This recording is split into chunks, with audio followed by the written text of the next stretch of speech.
ఓ దేవుడా! Chicken fry అనేది ఇంత టేస్ట్‌గా ఉంటుందా? కంపల్సరీ ట్రై చేస్తే ఇదే మాటొస్తుందండి. అది కూడా బయట మసాలాలనేది ఏది యూజ్ చేయకుండా ఇంట్లో తయారు చేసుకున్న మసాలాతోటని చికెన్ ఫ్రైని చేశానండి.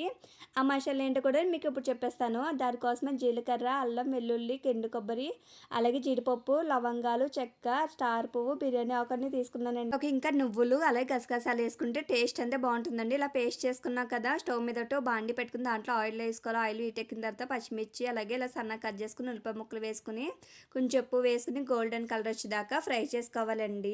కంపల్సరీ గోల్డెన్ కలర్ వచ్చేదాకా ఫ్రై చేసుకోవాలి. ఇలా ఫ్రై చేసుకున్నాక అందులో మనం ముందుగా తయారు చేసుకున్న మసాలా అనేది వేసుకొని బాగా పచ్చివాసన పోయేదాకా ఫ్రై చేసుకోవాలి. ఇలా ఫ్రై చేసుకున్న తర్వాత అందులోకి 2 స్పూన్లు కారం అయితే వేసుకుంటున్నాను. పచ్చిమిర్చి వేసుకున్నాం కదండీ! చూసుకొని యాడ్ చేసుకోవాలి కారం అనేది. అందులోకి కొంచెం పసుపు వేసుకొని, కొంచెం కరివేపాకు వేసుకొని, కడుక్కున్న చికెన్ కూడా వేసుకోవాలండి. చికెన్ అంతా వేసుకున్నాం కదండీ! వేసుకున్న తర్వాత బాగా మిక్స్ చేసుకోవాలి. మసాలా పేస్ట్ మొత్తం అంతా కూడా చికెన్ పట్టే విధంగా కలుపుకోవాలండి. ఇలా కలుపుకున్న తర్వాత ఒక 10, 15 నిమిషాల దాకా మూత పెట్టుకొని కుక్ చేసుకోవాలి. కుక్ చేసిన తర్వాత అయితే చూపిస్తున్నానండి. ఇలా కుక్ చేసిన తర్వాత అయితే వాటర్ అయితే ఎలా రిలీజ్ అవుతుంది చూడండి చికెన్‌లోంచి. మనం అసలు వాటర్ అనేది యాడ్ చేయలేదు కదా! ఆ వాటర్ అంతా ఇంకిపోయేదాకా ఫ్రై చేసుకోవాలండి.